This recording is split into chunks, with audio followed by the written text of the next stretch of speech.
Here are 12 lessons that I wish I told my 18-year-old self. First of all, I would tell my 18-year-old self to filter your water. Get that fluoride out. It's nasty, it's a neurotoxin, and just get it out. Get it out at all cost. Also, along with all the other chemicals that are in our water, get it out. Invest in a good water filter. You spend money at 18 on a new dress, you spend money on a dinner or whatever with your friends. Invest one weekend's worth of money into a water filter and it'll last you a lifetime, and you'll be so grateful for it, because fluoride's nasty. Get it out. Also, diet. Be cautious of your diet. I wish someone had just grabbed me and just was like, this, what the fuck are you doing? Get that Diet Coke out of your hand. Get that meat and dairy out of your hand, because it's nasty. It's so bad for our health. I'll put a link down to nutritionfacts.org, and you can find all you need to know about nutrition. It's really cool. But yeah, also carbs. Carbs are your friend. Carb up. I went through this, cycle of binge eating. It's this typical kind of cycle, binge eating, restricting food, diet pills, crazy exercise regimes, and nothing worked. And I was just like this, and my mind was also like this, and my body was like this. Everything was like that. It was just all out of whack, and I just wish that someone had just grabbed me and was like, eat your carbs, filter your water, and stop eating animal products. Also, I wish that I told myself, or I wish my 18-year-old self knew that to love yourself, just invest in yourself. You are you, and you house you. This is my only home, and it's so important that I look after myself and my mind, because my mind can control so much. So I wish that I started self-love a lot earlier. I wish that I started meditation and learning about self-development so much earlier. Also, one for the ladies is that your period is natural, so keep your products natural.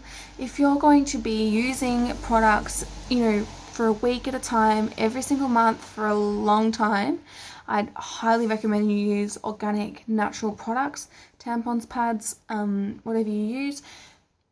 Please use it natural. I know these moon cups are really all the rage at the moment. I haven't jumped on the bandwagon, but they're a good idea. They're great for the planet. They seem okay for your health. For me, I use a product called Tom's. It's in Australia. In Germany, I haven't found anything yet, so I've been getting Tom's shipped to me. But I'm sure if I really looked, then I would find them. But I just love Tom's, and I love the company's philosophy, and they're great. Bras are optional, and so is makeup. We're so peer pressured to look a certain way, wear a bra, this, that, and it doesn't matter. Be you. Again, it comes back to loving yourself for who you are, and if your diet's great, you're not going to have anything to hide.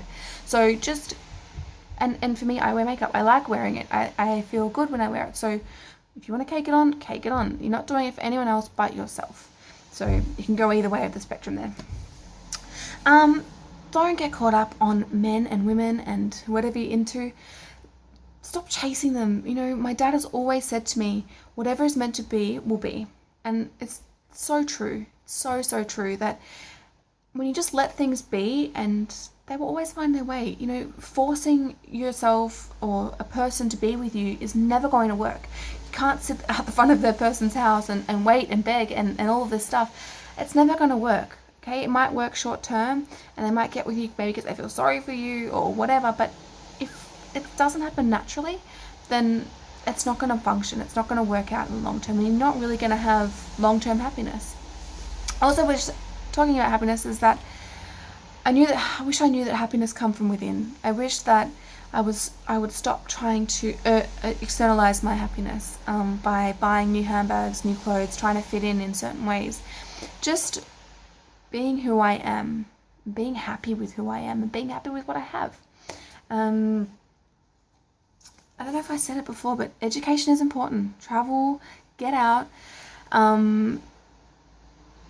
Education is important. However, travel is more important, and I can't tell you enough how important traveling is. We have so much pressure again to get a degree at this age, do this at this age, and when we don't, we feel like a failure, but it's not that way. Just get out. And I would recommend, if you can, traveling by yourself, because you learn so much about yourself. You learn so much about the world and other people and how cultures function, what you want out of life. And you might come back after you've traveled with a completely new perspective on what you want to do. You might have thought that you wanted to be a doctor and now you want to be a hairdresser or whatever. You don't know. And becoming a hairdresser might make you the happiest person in the entire world. You just don't know. You might come back and still not know what you want to do, but you've learnt so much. Care for your planet and your footprint.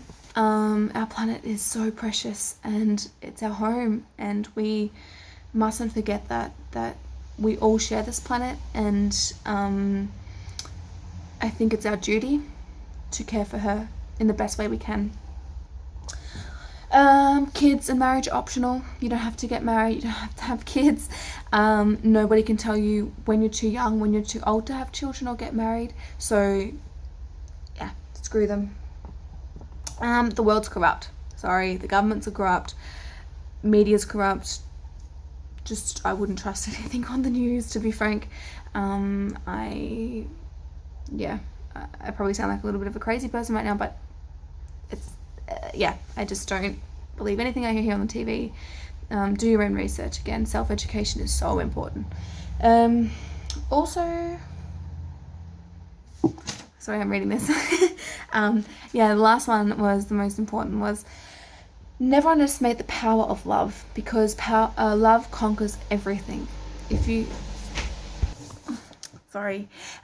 So love conquers all. It's so important to love and spread love and share love every single day, because at the end of the day, it's free.